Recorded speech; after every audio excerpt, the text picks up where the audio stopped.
Bucket for bucket, let's go shot for shot. Bucket. Check. What is up, y'all? Welcome to Bucket for Bucket Podcast. It is your boy Rem. I hope you missed me like I missed you. We are here to discuss hoops. And as I say, bucket for bucket, chivalry is not dead. So we're going to kick it off with the ladies first. We are going to discuss NCAA hoops. We're going to discuss WNBA. Obviously, we're going to discuss some little NBA. But before I do anything, I need you to do me a favor. Hit that like button, share with a friend, like, subscribe, do all that good stuff. Turn on your notifications for Bucket Podcast. Today and every day, put freedom over fear. If there's anything in life that's holding you back, that's a fear. And we're going to put freedom over that and stay consistent at what we do no matter what the task is. So shout out to you. I just wanted to start off with a little bit of positivity on a positive note. It has been a month since you've seen me. Last episode we did was a NYL FTV episode where we discussed New York Liberty. We also discussed some New York Knicks with Liberty beat reporter Gabe Zoda. So shout out to Gabe. Thanks for joining that show. And a lot has happened since then. And while we've been on break, obviously a lot has happened. But I just want to thank all of you for, staying in tune, tapping in with me, and just, keeping the temperature up, because that's how we do on Bucket for Bucket Podcast. We got to kick it off with the NCAA. Yesterday, the NC State upset the number one Notre Dame in double overtime. If you wasn't watching that game, man, you missed out on a masterful showcase from both teams. First of all, at the time, the number 13th ranked NC State at that time went up against the number one Notre Dame. It was a thrilling double overtime game. NC State defeated the top-ranked 104-95 in double OT, ending the Fighting Irish's 19-game winning streak. They was on a tear. And freshman Zoe Brooks, she went crazy. She had 33 points, 10 rebounds. And I got to shout out Sonia Citron, who forced the game into overtime with that three ball. It was the amazing plays. But I also, it was just, it was impactful play. But I got to shout out Isaiah James. Everybody knows Isaiah James is trending right now. She's going crazy for that behind the back lay that she got over Olivia Miles in overtime, and that was disgusting. That was absolutely intense play. And this victory, it not only highlights NC State's resilience, but it also intensifies the competition in the ACC. So if you're unaware, they did come out with the shifts in the AP rankings. There were a couple of shifts. Texas remains number one. UCLA follows up, and Notre Dame stays at 3. USC at number 4, and UConn stays at number 5, obviously. And NC State has moved up to number 9 after defeating the Fighting Irish. And Texas is the number one. Texas is number 1 in women's basketball AP poll for the first time in 21 years. So shout out to them. And this was just an overall upset. And then we let's stay on the upsets. The University USF upset over Gonzaga. University of San Francisco women's basketball, they pulled off an upset, a significant upset by defeating Gonzaga 70-86, and Worth led the Dons with 19 points and 7 rebounds.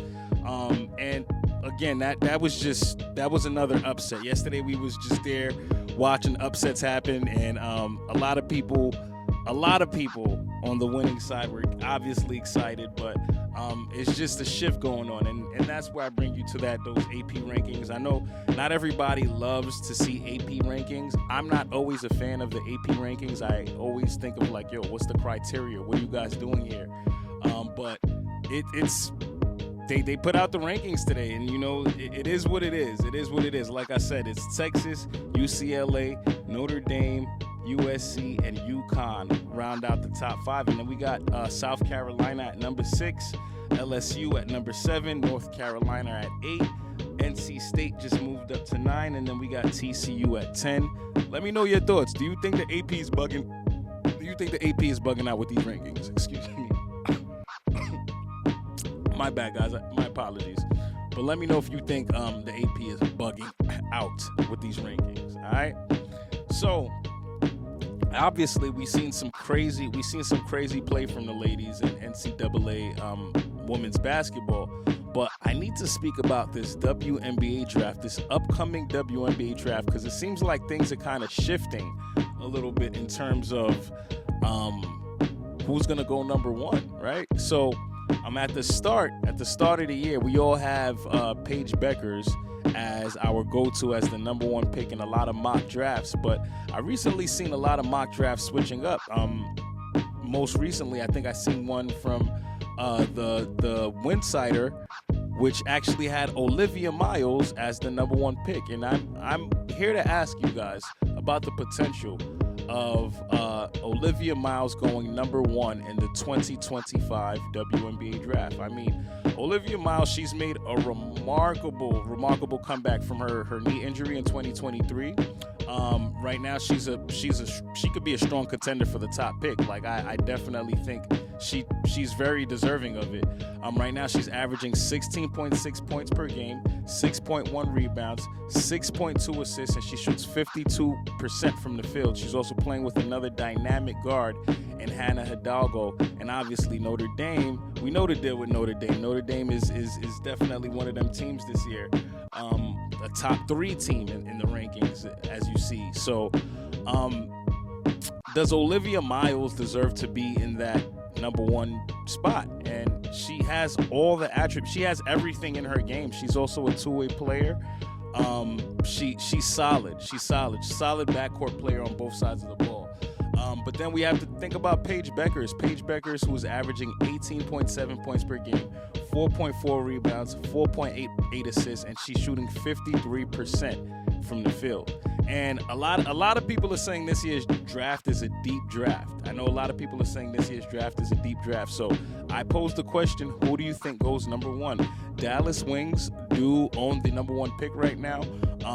And honestly, if I was Washington, I know you see Washington has made some moves. We'll discuss that briefly. Washington, I would kind of move up, see if I can move up and take that number one pick to pair their current franchise player, Aaliyah Edwards, with Paige Beckers. I think that would be a good look for them, to bring back that familiarity, and just knowing that, they already have that chemistry with each other. So that's something to look out for. But again, if I am the Washington Wizards, who are clearly in rebuild mode, they know what it is. They let go Ariel Atkins yesterday, in case you missed it, for that number 3 pick. And like this draft, we're saying this draft is deep. Number 1 and number 2 are spoken for. Olivia Miles, Paige Beckers. Then we get into the Sonia Citrons, the Kikis, the Georgia Amaris. Like that's, it's a deep draft to some people. People do believe it's a deep draft. But what are y'all thoughts? Tell me who y'all think should get that first pick. So for me personally, Paige Beckers didn't belong in college. Like, she shouldn't be playing college. I know that it's the extra year, the super senior thing that everybody does, eligibility. But I think this one was just, a more so politics thing. Paige Beckers coming out on the same draft as Caitlin Clark, I think was kind of like, she would kind of get washed away. And that's nothing against her talent or anything like that. Paige Beckers is she's an elite basketball player. But I think we did a disservice to Paige Beckers by glazing on Caitlin Clark so much that it kind of forced her to stay another year. So now you're looking at somebody who is arguably a number 1 pick, and last year all the focus was on Caitlin Clark, all the focus was on Angel Reese, all the focus was on, we just weren't highlighting Paige Beckers enough. And obviously, her teammates getting injured, she wants to stay back and play with some people, so they said. But for me personally, I was just looking at it from the outside in. Paige Beckers being the dynamic ball player that she is, box office, I don't see why she should kind of like go on the same draft as Caitlin Clark. This right here is a better situation for her because obviously the focus is a little bit more on her. But what I'm scared about is UConn is not the same firepower as they were last year, and they might not make it as far as we all would like to see them make it. And I think that in turn could kind of hurt her in terms of the WNBA draft. We'll see what direction Dallas decides to go with that number 1 pick. Do they think Olivia? For me personally, I think Olivia Miles and Arike is a better pairing than Arike and Paige Beckers, because we're looking at somebody like in Paige Beckers. I do know Olivia is also a guard, but Paige Beckers, I think she needs the ball in her hands a little more than Olivia Miles does. And I feel like it'll just be her, like the Paige Beckers show when she gets in. Olivia Miles and Arike, I think their games could kind of bounce off each other and balance a little bit. But in terms of fit, I like Olivia Miles on Dallas wings more than I do like Paige Beckers there. Interested to see what the Washington Mystics do with their newly acquired 3rd pick. So it's a lot to discuss. But while I have you, I do want to transition into the WNBA. As I said, bucket for bucket. We're going to start off with the ladies first because chivalry is not dead on bucket for bucket. And we have to discuss WNBA free agency, yo. Free agency it's been a roller coaster. Like, this year's free agency has been one of the most fun free agencies to watch. And then it kind of died down for a second. And then, boom, more moves happen. Yesterday, the Chicago Sky made a major trade for Ariel Atkins. The Chicago Sky made a significant move by trading their number 3 pick in this 2025 WNBA draft to the Washington Mystics in exchange for 2-time All-Star Ariel Atkins. I think this kind of shows Chicago's commitment to really try to build a roster that competes in the playoffs. It's not going to be a championship roster, but they do have a roster that can possibly, make it to the playoffs and compete. When you're talking about the return of Courtney Vandersloot, now adding a veteran 2-time All-Star in Ariel Atkins, who's a 2-way player, having a Beck Allen, having a Kia Nurse, and kind of having that type of presence around an Angel Reese and a Camila Cardoso. I'm excited for Chicago. I know a lot of people might have different views on Chicago sending their number 3 pick for Ariel Atkins, but it kind of makes me pose the question, like, what value are we really putting on these draft picks? And I'll speak about that a little more later on in this episode, because I did post a tweet real quick, just kind of a suggestion for me personally, and for all the fans who are talking about draft picks and how deep of a draft class this is. You're not lying. It is a deep draft class, but there's been other deep draft classes, and we don't see that translating into longevity in the W. We don't see that translating into playtime. But again, I'm getting ahead of myself because we'll discuss that briefly. But again, the Chicago Sky, they made a major trade for Ariel Atkins. I can't wait to see how that looks. It looks great on paper, and we'll just be there. We'll just be watching and witnessing to see how it all works out. Angel Reese tweeted she walked into Unrivaled with no teammates and she's leaving with 2, and Courtney Vandersloot and Ariel Atkins. So I think that's super dope for her and for the future of the Chicago Sky franchise. It looks good. New York Liberty. The New York Liberty have strengthened their roster. They have key signings. They've strengthened their front court. On Friday, it was announced that the New York Liberty signed Isabel Harrison in open free agency. 6'3" forward from Tennessee. She's a strong rebounder. She's a good passer. She has solid footwork. And I think this move kind of aims to fill the void of Kayla Thornton. It's still up in the air in terms of what's going to happen for Courtney Vandersloot, because we still need to fill that Courtney Vandersloot void. And it was reported that the New York struck out on acquiring Natasha Cloud. But hey, the New York Liberty acquired Natasha Cloud's partner in Isabel Harrison, and they're close to each other now in Connecticut and New York, which is good. But it kind of poses like, what's next? What do the Liberty do next to kind of bolster their bench?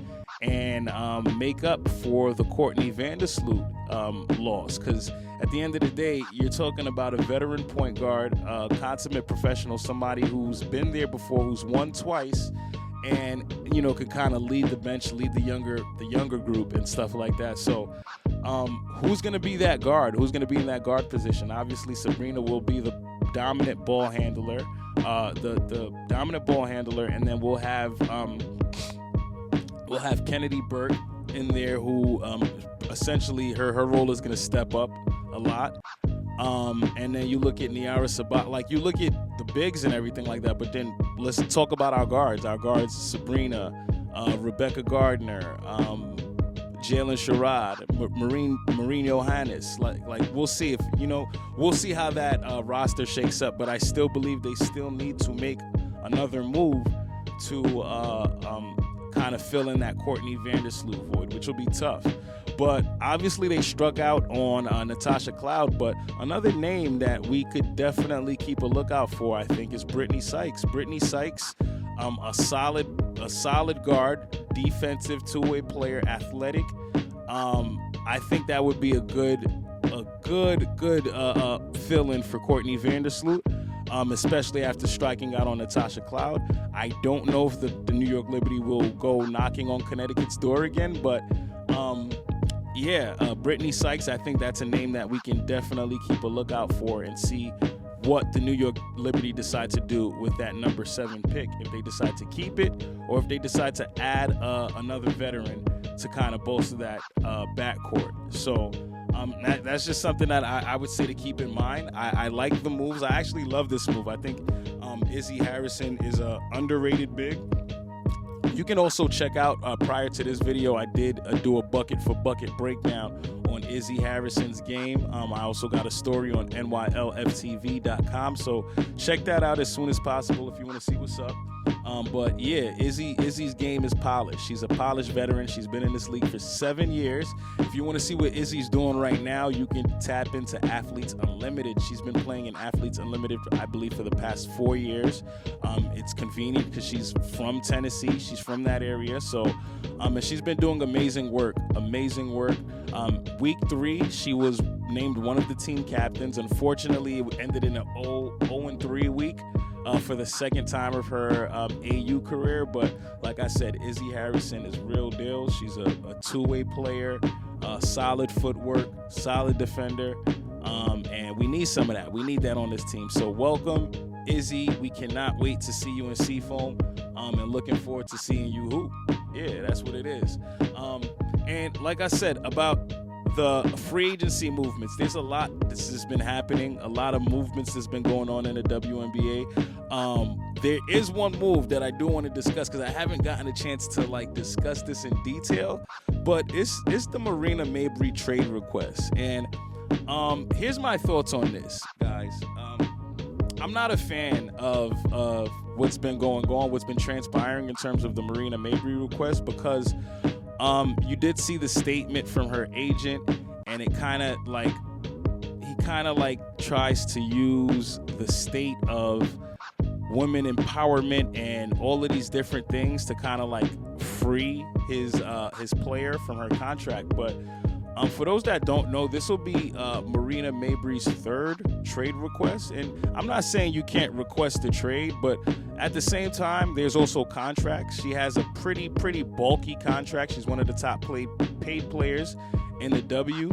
And we kind of don't see any accountability in terms of kind of staying 10 toes down and kind of figuring things out, which all the other players in the league have to do. If we go running the first sign, something doesn't work out. Guys, there's a bunch of players in this league. There's a bunch of players fighting to get in this league. And for me, if you just go requesting trades and go running at the first sign of I don't know. I don't know if I necessarily want to put all of my eggs in a basket for you as a player necessarily. And that's no shade or anything like that to Marina Mabrey, because I think she's a phenomenal ball player. But 3 teams now, you're on your 3rd team. And for me, I'm just like looking at this output because of what they gave up for to acquire Marina Mabrey, and they're clearly in a rebuild or whatever what you may call it. But I don't think the Connecticut Sun rebuild is kind of like the Washington Mystics rebuild or anything like that, where they're unloading and just need draft picks or anything like that. If you listen to their core right now, it is Natasha Cloud, Marina Mabrey, and Tina Charles, which is a damn good core to start a basketball team. So, in terms of, people going crazy on the Connecticut Sun, talking about, oh, they're holding her hostage. No, I have a team to run, and I have Natasha Cloud, I have Marina Mabrey, and I have Tina Charles. And I know a lot of New York Liberty fans want to see Natasha Cloud on the New York Liberty. I would love to see Natasha Cloud on the New York Liberty, but I have to think about this on the other side of it as a GM of Connecticut Sun, knowing what I've given up for Marina Mabrey already, knowing that I have Natasha Cloud, knowing that I have Mabrey, knowing that I have Tina Charles, who has come back to Connecticut. That's a pretty good core to start off with. That, like, I don't know. And in a way, I kind of feel like it's a little bit of shade and disrespect when you talk about Natasha Cloud and Tina Charles, and you're like, oh, I want to trade, I want to get out of here.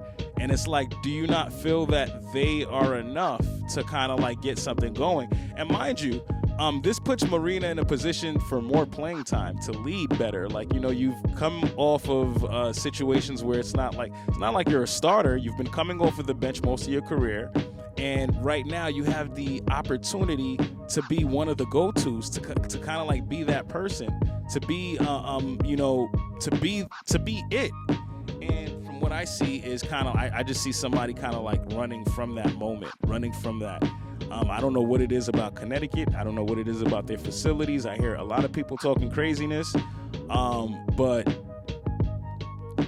like Connecticut did everything that they were supposed to do the right way by not accepting that trade. If it was just the number 7 pick for Natasha Cloud, I wouldn't do that either. Let's start talking. If you're giving me number 7, Marquisha Davis, something like, give me something else so I can know that the future looks bright for the Connecticut Sun. And that's just my personal thoughts on that. I'm going to try to say it without bias. I know I am a New York Liberty. I am a diehard New York Liberty fan. I would love to see Natasha Cloud here.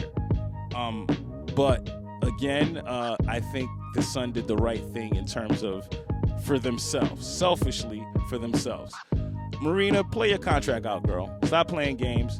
I'm just bothered by this because if this were another player that looked another way, this conversation wouldn't be like, we're not talking about it. But I promise you, if Jackie Young, if Jewel Lloyd, if they were on their third team trying to make their way out, somebody would have said something crazy already. And I think we got to keep that same energy for all parties, all players. I heard all takes from everybody. Everybody has a different take on, them. Everybody has a different take on this aspect of Marina Mabrey wanting out and the team not honoring that. And I also saw Arike's tweet, probably a joke, maybe not a joke, showing, somebody breaking up hoops and saying, this is me. Oh yeah, if they denied my trade request. And I think that's messed up. That's super unprofessional. I know it probably was a joke, but it was a bad joke because it's like, we got to do better. We got to do better. You signed your name on the dotted line. This is part of your contract. You're getting 200 something per. We got to do better. We have to lead by example. We got to be better professionals. And there's just different ways. There's just better ways to do this.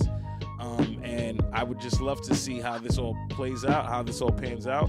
Will there be a team that wants to put all their eggs in a basket even after this? Like, who wants to make a trade after somebody on their third time, who is willing to make that trade?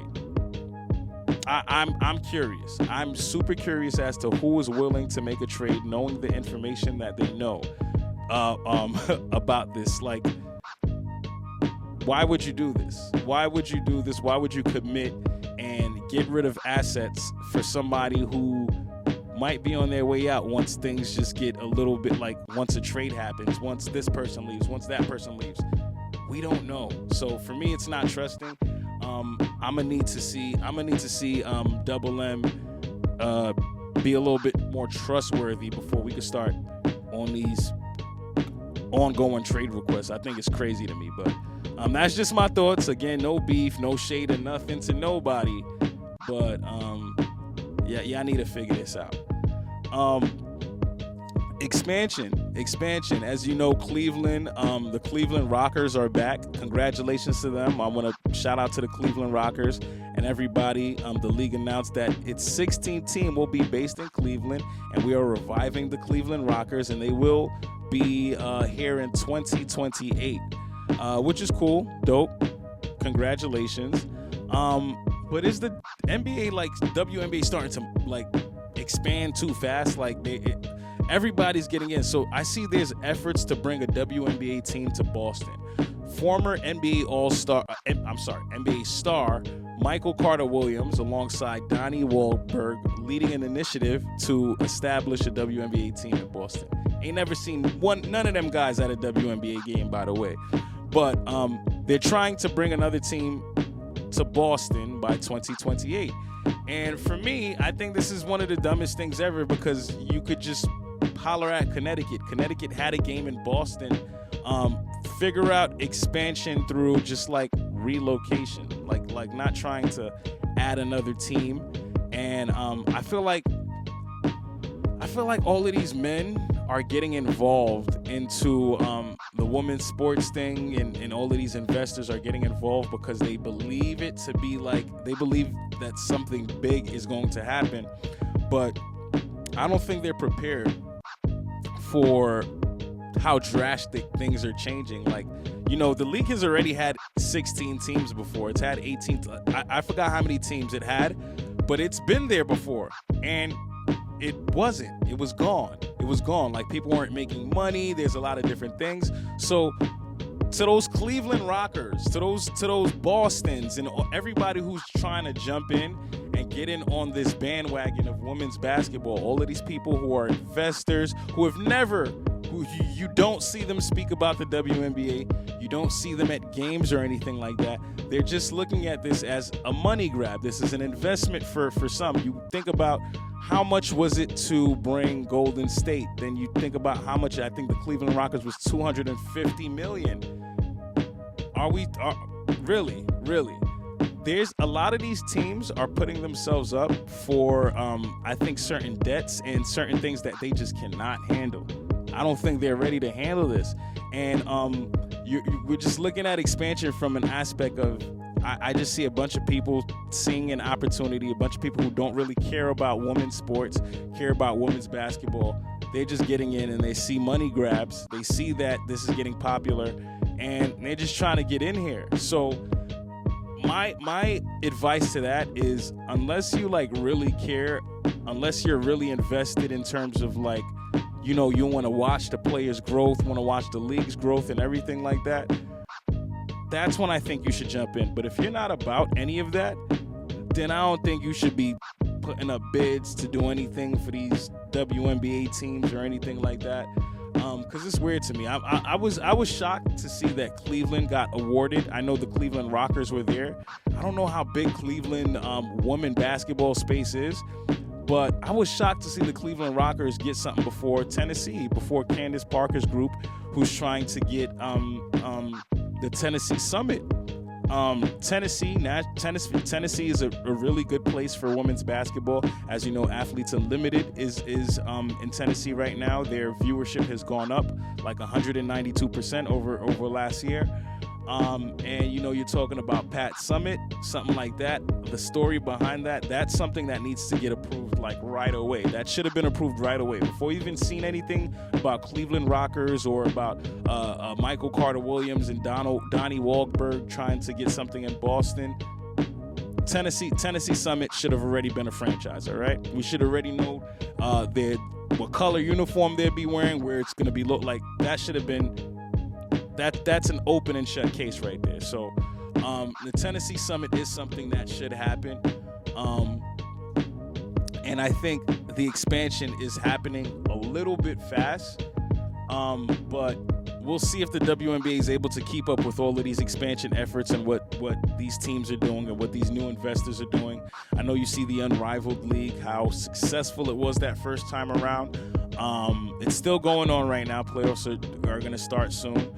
They had that amazing, successful 1v1 tournament that had the internet going crazy, that has the NBA thinking right now. So there's a lot of room for growth here. There's a lot of room for growth, a lot to see where the WNBA kind of takes things, and there's gonna be free agency movement. It's gonna be signing. It's gonna be expansion draft. It's gonna be so much going on, and I don't know if the league is ready for everything that is going on. Which brings me to my next point, guys.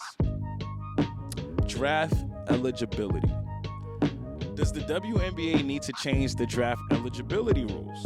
Because right now, the current rules state, I think they have to go all 4 years or be 22 years old. So how does that work? The league's current draft rules require college players to graduate or turn 22 before entering the draft. And it's sparking a lot of conversations because you look at somebody like Juju, you look at somebody like Hannah, you look at Malaysia, you look at these players and you're like, yo, man, I would love to see them in the league. I want to see them get into the league earlier. And with all of these expansions happening and these expansion drafts, I think it would behoove the WNBA to kind of like change those rules up a little bit and allow some of these superstars to get in and get drafted and get the opportunity to put their name in a draft. Now, how does this work? How does this work in terms of expansion, limited number teams? I think for me is more roster spots. So I'm going to read a tweet that I put out because I seen a lot of people talking a lot of different stuff about the draft being deep, there's just so much stuff, but I'm just curious because a lot of people want to say this. How many rookies? I'm going to read it verbatim. How many rookies from the NCAA women's from NCAAW come to the W and make an immediate impact? Okay, we'll do that one more time. How many rookies from NCAAW come to the WNBA and make an immediate impact? Unless you're picking at the very top, it's rare. Many draft picks don't get minutes right away. It can take years to see a player's full growth and potential. And I'm going to say this. Look at the last 5 draft classes. There are lottery picks who aren't even in the league anymore. From the 2021 draft, as an example, only one of the top 5 picks is still active in the W today. The real issue, I think, is development, opportunity, roster size. The league isn't big enough. This is why we need a G League for WNBA, funded by the NBA. If the NBA created a system where the G League showcased both men and women, it could actually boost viewership. Let's be real. Fans ain't watching the G League. They're not watching the G League like that. But if you add the NCAAW talent fighting for a spot in the W, people will watch. I think it's time. Let me know your thoughts. And I only ask because, like I said, I see a lot of people putting a lot of value into these draft picks. We see the Chicago Sky move the number 3 for Ariel Atkins. Everybody's like, oh my God, why would you do this? It's so deep. Sonya and this, that, and the third. And it's like, Ariel Atkins, a 2-time All-Star, a 2-way player. Do we really want to wait for somebody to develop? So those are my questions. I'm just asking those questions. I want you to keep that in mind. But is the WNBA growing too fast? Do we need to change those expansion rules? Do we need to change the draft eligibility? Do we need a G League? How can we kind of like help these athletes get better and grow and kind of help make their way to the professionals without having to go overseas, without having to leave their homes and stuff like that? So I think that's something that we have to discuss. We got to speak about the eligibility rules. But that's all I got for the ladies on Bucket for Bucket podcast. I appreciate y'all for tapping in. But if you want to stay and kick it and listen to some more hoops, we are going to discuss the men. We are going to discuss the NBA college hoops, I ain't got nothing for y'all. I don't have nothing for you on the men's perspective for college hoops because I'm not tapped in. I'm going to be real with you. I'm going to be 100% real with you. Cooper Flag looks good. The St. John's, when St. John's are winning and their super seniors are winning, it looks amazing. I love when New York is just winning. The Knicks, St. John's, the Liberty, the Yankee. Like when New York sports is up, everything is up. So I'm going to shout them out. I'm going to shout out St. John's for the work that they're doing and everything like that. But let's talk about the NBA real quick. Recent games and highlights. Last night, the Cleveland Cavaliers and Memphis Grizzlies. That was a dope matchup. The Cavs secured a 129-123 victory. They did get standout performance from Donovan Mitchell and their newcomer DeAndre Hunter. I think that was a solid move. I do want to talk about the play. Jared Allen dunking on Ja Morant. That wasn't on my bingo card because Ja Morant, I don't usually see Ja Morant jumping up in the paint, but he really tried to defend, and he got dunked on by Jared Allen. And what did he do? He brought it in for a hug. Ja, that's how a lot of people be feeling after you violate. But I don't think anybody wants to hug you after, especially not Wemby. But that was dope. Then we had the Golden State Warriors and the Dallas Mavericks. I think that was an amazing game. Golden State is 5-1 since the Jimmy Butler trade. They triumphed over the Mavs. It was 126-102. They won this by the third quarter. Draymond Green was doing the night for 30 seconds, taunting Klay Thompson and everything like that. So, it's funny, but I can't wait to see how this Warriors season ends out. Does anybody else feel like they are just like overconfident? They have a lot of overconfident guys, Jimmy Butler, Draymond, already saying that they're going to win the title this year, which is crazy to me. I don't think they have the bandwidth for that. They have some good plays, but they ain't got the bandwidth for that. But we'll see how this all transpires and when it's all said and done. Boston Celtics and the New York Knicks. The New York Knicks, oh my gosh, they are looking like pretenders, huge pretenders, sitting at the number 3 or 4 in the East, but they are looking like huge pretenders because they cannot beat the actual contenders. They are now over against Boston, Cleveland, and OKC, and they've lost by 123 points to those top teams. I think that's nasty work. That is absolutely nasty work. They lost to Boston yesterday, 118-105, and that score doesn't reflect how bad this game really was because they was down by 20 plus points in that first half. They came back in that third quarter, made a push, but the Knicks just look inferior to these top teams, and there's only 3 above them. Those 3 teams, like I said, OKC, Boston, and Cleveland. And with 2 of those teams that you can't beat being in your conference, that's not a good look. They were able to put a shellacking on the Nuggets that made Joker say that, they could really win. But after further review, I watched the Lakers put a shellacking on the Nuggets the other day with barely a roster, so I ain't even that impressed no more. I'm really not that impressed anymore on what the Knicks did with this one, but they have to get better. They have to start beating teams now. I know Mitchell Robinson is very close. He's very close to coming back, which is a good thing because you're going to need that defense. Right now, Knicks are one of the top offensive rating teams, but that defense is so subpar. It is absolutely subpar. You bring Mitchell Robinson back, you bring back your catalyst, somebody who could defend the paint, somebody who's going to block shots, somebody who's going to get a lot of offensive rebounds, somebody who's going to just be a line of defense. Right now, Karl Anthony Towns as the first line of defense in the paint is not going to get you anything but scored on. The effort at times, it seems subpar. It seems very disgusting to watch him play defense at times. But when you add somebody back like Mitch, I think it'll make things better. Karl Anthony Towns already has had a history of playing with another big. So it's nothing about clogging the area, clogging the middle. He can play alongside with Mitchell Robinson.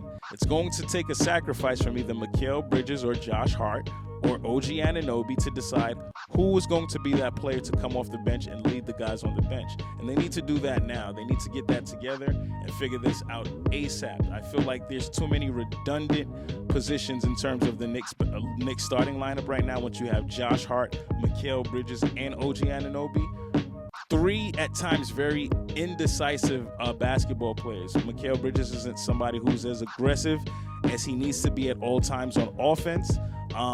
Same with OG. So, like, who's going to be that decisive person and, you know, kind of cut what they've been doing thus far, because it hasn't worked out. We're redundant at those positions, and one of them needs to make a sacrifice. Also, Tom Thibodeau, the voice in the locker room. We need to start questioning the voice. We have to start questioning the voice. You have a roster that is, it's not a subpar roster. This is a really talented roster. When you're not able to do things like beat some of the big dogs, beat the games that win the games that matter, you have to start looking at the voices in the locker room, who's saying what to who. This is similar to the Golden State Warriors. As much as I hated to see Mark Jackson lose his job because he got them to where they were, he helped build that, and then Steve Kerr kind of got them past the promised land, and that's exactly what we need. I don't believe Tom Thibodeau is the coach that's going to get the Knicks past the promised land, because he's a little bit outdated and just doesn't have the bag, the offensive plays, doesn't have the playmaking, the bag to really stop opposing coaches in other teams. So I think that's something that we got to look at. But the Knicks right now, they look like pretenders to me. To me, they look like pretenders, but I'm not sold on. I don't think this is over. Like, I can go back to playoffs where the Miami Heat lost 0-3 to the Boston Celtics, and then when it was time for playoffs, they came and it was belt to ass. They locked in. So this is the last fight. We gotta lock in. We gotta lock in, New Yorkers, and I hope that we can lock in and get this situated, because the Knicks winning is like, I don't want to see the Knicks exit in the second round, and that's the kind of energy we on right now, especially with this positioning.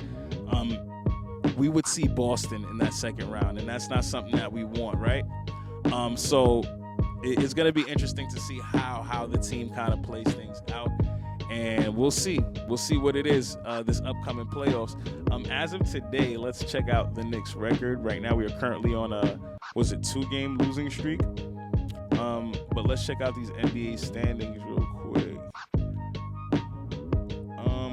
The New York Knicks are number 3. They're at 37-20. This is a solid record, 37-20, but they got to do better. They have a nice 5-game lead above the Indiana Pacers, who are sitting at 4. So the Knicks are sitting at 3. They do have, if they go on a winning streak, they could move up to number 2. They're only 4 games behind the Celtics, but they're going to need to start winning games now. They're going to need to start winning against the teams that matter the most. And then last, before I close this out for y'all, we are going to briefly discuss Victor Wembanyama's season-ending injury. Bothered me to see this, the thrombosis, the blood clot, giving me that Chris Bosh feel, but Chris Bosh got these in his legs and they were reoccurring, which forced him to retire. I'm hoping that these are not reoccurring for Wemby, because blood clots are very real. But from what I'm seeing is that they sidelined him for the remainder of the season, but despite the setback, he's expected to make a full recovery, and he might even participate in the European Championship for France this summer. So we'll keep an eye on that. And last, anybody can get it, y'all. Anybody can get it. That's what I learned after watching the Luka and AD trade. And now I'm seeing speculations on Giannis Antetokounmpo, on Ja Morant. So there's been trade speculations that maybe Giannis might ask to be out after this season with everything that's going on in Milwaukee. Milwaukee's looking kind of doo-doo. And the Brooklyn Nets seem that they're trying to position themselves, to potentially make a strong move. And I wouldn't say they have the assets in terms of players. They got a couple of good players, but they really got the picks and everything like that to make that happen. I don't know what a trade for Giannis Antetokounmpo would look like, but share your thoughts. Tell me what you think about about that. And then Ja Morant. This was a surprising name. I'm like, I wouldn't think the Memphis Grizzlies would do something like that. But also, I wouldn't think Luka and Dallas would part ways. So obviously, this is real deal. So I don't know if this has to do with any of the behavioral issues over the years with Ja, distractions or anything. But y'all tell me, where would y'all like to see Ja Morant play if Grizzlies are moving on from him? Me, I don't know, man. This is tough. I like to see him in Brooklyn with Giannis if that's the case. But that's another day. That's another topic. We'll speak about that another time. Again, this is Bucket for Bucket Podcast. It's your boy Rem. I am going to be covering. I'm gonna be doing some more of those Bucket for Bucket breakdowns. I actually like that first breakdown that we did for Izzy Harrison. So I'm gonna do a couple more. I gotta do a couple of more breakdowns. Again, we're gonna keep an eye out on WNBA free agency. We're gonna keep an eye out on NCAAW. We are approaching March, y'all. March Madness is coming soon. It's gonna be a plethora of stuff happening. It's gonna be March Madness, WNBA draft, like the start of the league. Like so much is going to be happening. So please do tap in. Once again, it is your boy Kenny St. Ville, aka Rem. Thank you for tapping into Bucket for Bucket Podcast. Peace.